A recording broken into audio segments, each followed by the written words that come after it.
एक सीकर ने प्रश्न पूछा है, मेरे हस्बैंड ऐसा मानते हैं कि वो दूसरों से अत्यधिक इम्पोर्टेंट, श्रेष्ठ और अद्वितीय हैं।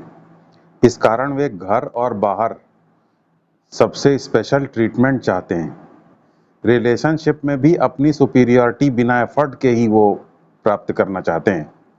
उन्हें बदलने के लिए मुझे क्या करना चाहिए और उनके साथ रहने के स्ट्रेस को दूर करने के लिए मुझे क्या करना चाहिए? देखिए, इस तरीके के ग्रैंडियोस बिहेवियर के नीचे ऐसे लोग एक बहुत ही डीप रूटेड इनसिक्योरिटी और बहुत ही डीप रूटेड इन्फीरियरिटी कैरी करते हैं, और ये लाइफ लॉन्ग इश्यूज क्रिएट करती हैं ये सब चीज़ें, और ये अनरिकग्नाइज्ड होती हैं। तो आपके जो हस्बैंड हैं उनकी प्रॉब्लम ये है कि वो अपनी इनसिक्योरिटी और अपनी इन्फीरियरिटी की अनरिकग्नाइज्ड और डीप फीलिंग को छुपाने के लिए इस तरीके का बिहेवियर ओढ़े हुए हैं, जिसमें कि वो ऐसा मानते हैं कि वो बहुत ही यूनिक, श्रेष्ठ और बहुत ही इम्पॉर्टेंट व्यक्ति हैं, और हर जगह अपने आप को इस तरीके से प्रेजेंट करते हैं जिससे कि सब लोग उनको बहुत विशेष अधिकार दें, विशेष सत्कार दें, विशेष सम्मान दें। इसे अगर एक फ्रेज में कहना हो तो हम कह सकते हैं कि सेंस ऑफ एंटाइटलमेंट की प्रॉब्लम से का शिकार हैं। उन्हें ऐसा लगता है कि वो हर चीज को लेकर के एंटाइटल्ड हैं, हर चीज को वो डिजर्व करते हैं, उन्हें सब चीज मिलनी ही चाहिए। इसे नार्सिसिस्टिक सेंस ऑफ एंटाइटलमेंट कह सकते हैं। ये जो सेंस ऑफ एंटाइटलमेंट होता है, ये बहुत ही इंपॉर्टेंट ट्रेट है नार्सिसिस्ट्स के लिए। इसे बहुत ही कोवेटेड है, इसे किसी भी कीमत पे वो छोड़ना नहीं चाहते। तो जब आपके अंदर ये सेंस ऑफ एंटाइटलमेंट होता है तो आप अपने आप को दूसरे से हमेशा श्रेष्ठ बताते हैं, यूनिक बताते हैं। आप हमेशा, आपको लगता है आप हर चीज डिजर्व करते हैं, दूसरे लोग आपके नौकर हैं, आप जो चाहते हैं दूसरे लोगों को तुरंत वो कर देना चाहिए, ना सुनने की आपको आदत नहीं होती। और ऐसे लोग अगर किसी कंपनी के अंदर जाते हैं तो वहां भी जो है ये अपने को वर्कर से अपने आप को श्रेष्ठ दिखाते हैं, कोवर्कर से अपने आप को यूनिक दिखाते हैं, उनसे अपने आप को सुपीरियर दिखाते हैं। उनके इस तरीके से अपने आप को सुपीरियर दिखाने के चक्कर में उनके जो सीनियर्स होते हैं वो एक गलतफहमी पाल लेते हैं कि इनके अंदर एक लीडरशिप क्वालिटी, तो वो क्या काम करते हैं, इनको प्रमोट भी करने लगते हैं, और बहुत जल्दी ही ऐसे लोग ऑर्गेनाइजेशन के अंदर बड़ी पोस्ट पर पहुंच जाते हैं और अपने साथ काम करने वालों को इसी प्रकार डिमीन करते रहते हैं। फिर अक्सर ऐसा देखा गया है कि इनके साथ काम करने वाले लोग इनसे परेशान होकर के एक दूसरे से हाथ मिला लेते हैं, टीम अप कर लेते हैं, और फिर तब वो उनका विरोध शुरू कर देते हैं। और जब विरोध करने लग जाते हैं और इनको धाराशाही कर देते हैं, तब ये कहते हैं कि हमारे साथ चीटिंग हुई है। एक्चुअली चीटिंग नहीं हुई है, ये अपने अंदर की जो ये प्रॉब्लमैटिक फीलिंग्स हैं, इन फीलिंग्स को रिकॉग्नाइज ही नहीं कर सके, इसकी रिस्पॉन्सिबिलिटी ही नहीं ले सके इसके साथ, इसीलिए इनके साथ ऐसा होता है। तो इसका अंजाम हमेशा आखिर में जाकर के बहुत बुरा होता है, कहने का मतलब ये है।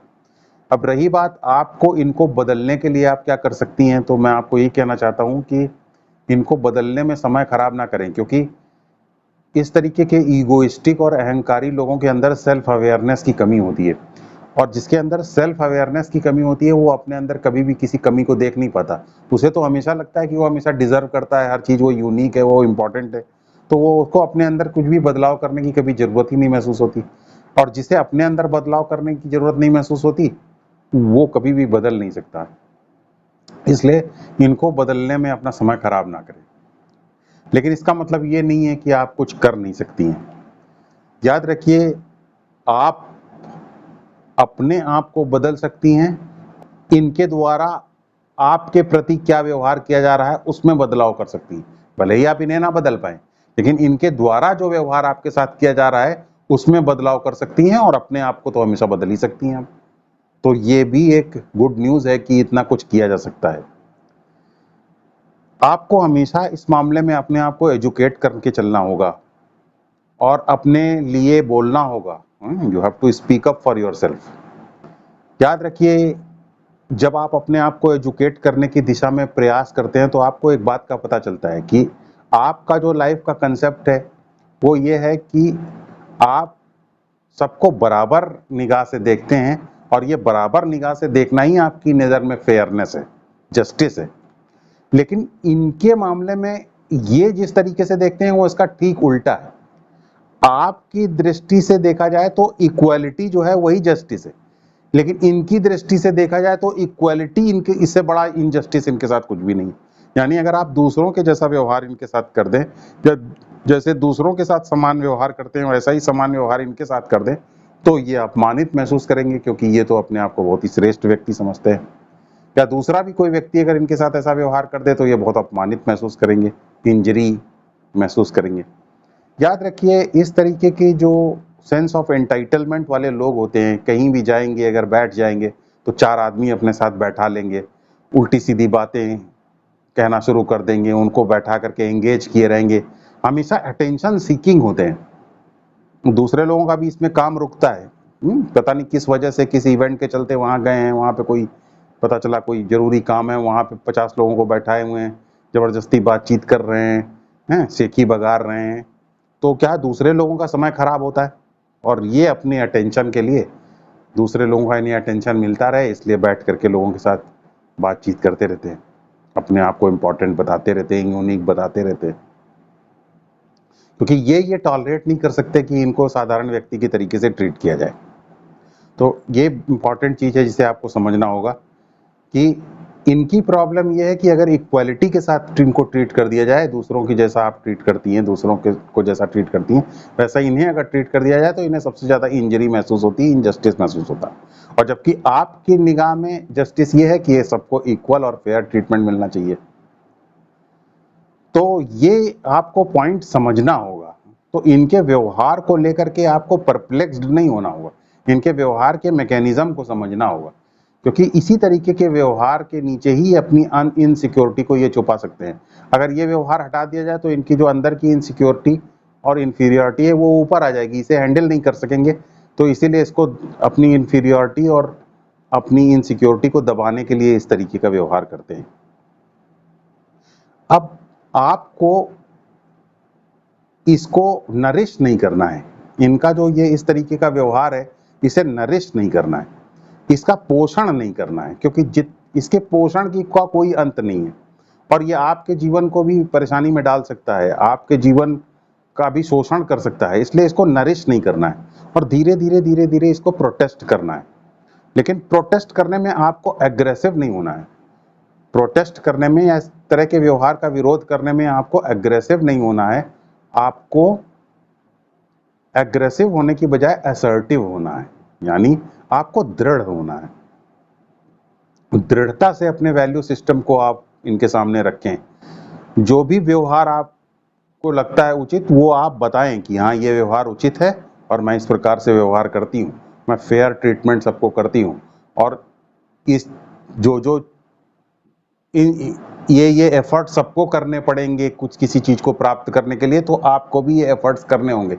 इस तरीके की सामने चीजें रखिए और कॉम्प्रोमाइज मत कीजिए अपने वैल्यू सिस्टम से बहुत ज्यादा, क्योंकि अगर आप 1 इंच इनके सामने दबेंगी तो ये आपको 1 किलोमीटर तक दबाएंगे।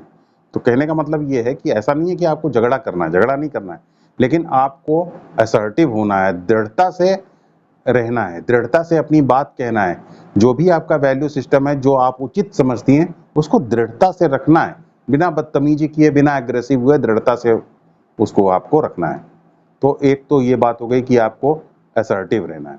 दूसरा, थोड़ा बाउंड्रीज भी ऐसे लोगों के साथ क्रिएट करना जरूरी होता है, क्योंकि अगर आप बाउंड्री क्रिएट नहीं करेंगे तो ये किसी भी वक्त आपके ऊपर अटैक कर देंगे।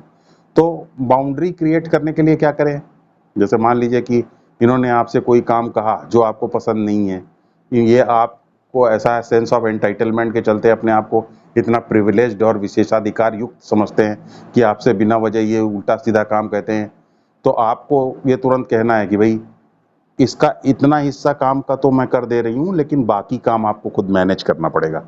तो इसका मतलब ये है कि आपने अपनी बाउंड्रीज को क्लियर कर दिया, या आपको ये कहना है भाई देखिए मैं ये काम कर सकती हूँ, करना चाहती हूँ, लेकिन अभी मेरे पास दूसरे और इम्पोर्टेंट काम होने की वजह से मैं ये काम अभी नहीं कर सकती हूँ।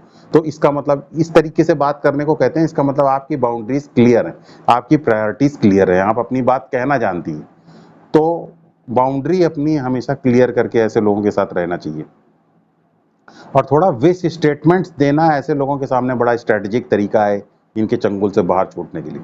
जैसे इस तरीके से बोलिए कि हाँ, मैं चाहती तो थी ये काम करना जो आप कह रहे हैं, लेकिन इस वजह से मेरे लिए अभी पॉसिबल नहीं हो पाएगा क्योंकि मुझे ये काम करना है। अच्छा, इस तरीके के लोग बार-बार आपका पेशेंस टेस्ट करते हैं। बार-बार टेस्ट करते हैं कि आप कब आप कमज़ोर पड़ें। तो आपको बस थोड़ा कमज़ोर नहीं पड़ना है, अपनी बात जो भी ज़रूरी है उसको आपको रखते चलना है। यहाँ पे एक बात महत्वपूर्ण है कि अपने स्टैंड को सैक्रिफाइस नहीं करना है, क्योंकि अगर आप अपने स्टैंड को सैक्रिफाइस करेंगे तो आपको और ज़्यादा सैक्रिफाइस और ज़्यादा कॉम्प्रोमाइज़ करना पड़ेगा और जल्दी-जल्दी सैक्रिफाइस और कॉम्प्रोमाइज़ करना पड़ेगा। तो एक स्टैंड लेंगे और थोड़ा मजबूती से खड़े रहेंगे, जाप करेंगे, भगवान का नाम लेंगे और जो भी आपको उचित व्यवहार लगता है, उस व्यवहार पे आप स्टैंड लीजिए।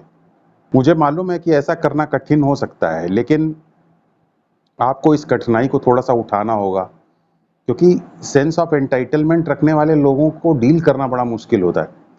तो आप थोड़ा रिहर्सल भी कर सकती हैं। जैसे आपको कोई कठिन बात अगर इनसे करनी है, तो आप पहले उसका रिहर्सल कर लीजिए, हैं? बार-बार रिपीट करके देख लीजिए, उनका क्या व्यवहार होगा, उस व्यवहार को भी आप इमेजिन कर लीजिए, उसको भी विजुअलाइज़ कर लीजिए अपने दिमाग में, बार-बार उसके बारे में भी सोच लीजिए कि वो ऐसा जवाब देंगे। तो जब आप रिहर्सल कर लेंगे, तो पहली बात तो आप अपनी बात ठीक से कह पाएँगी और दूसरी उनके व्यवहार को चूँकि आप एक्सपेक्ट किए हुए हैं, तो आप उससे ज़्यादा हर्ट नहीं होंगी। तो इस प्रकार उनके व्यवहार को वैसा जैसा वो हैं, उसको पहले से ही इमेजिन करते हुए चलने से आपको शॉक नहीं लगेगा, आप हर्ट नहीं होंगे। तो इस प्रकार ऐसे लोगों के साथ डील करते हुए हर्ट ना होना, शॉक्ड ना होना, ये एजुकेटेड और मैच्योर होने की निशानी है। तो इस प्रकार आप मैच्योरिटी के साथ जब धीरे-धीरे रहेंगी, तो आप अपना लेवल ऑफ बीइंग ऊपर कर लेंगी। तो फिर इस प्रकार के लोगों के साथ रहने का आपके ऊपर बहुत ज़्यादा बुरा प्रभाव नहीं पड़ेगा और अगर ये नहीं भी बदलते हैं, तो भी आप एटलीस्ट अपनी जीवन को बिना स्ट्रेस के मैनेज करने की दिशा में कुछ प्रभावी कदम उठा पाएँ।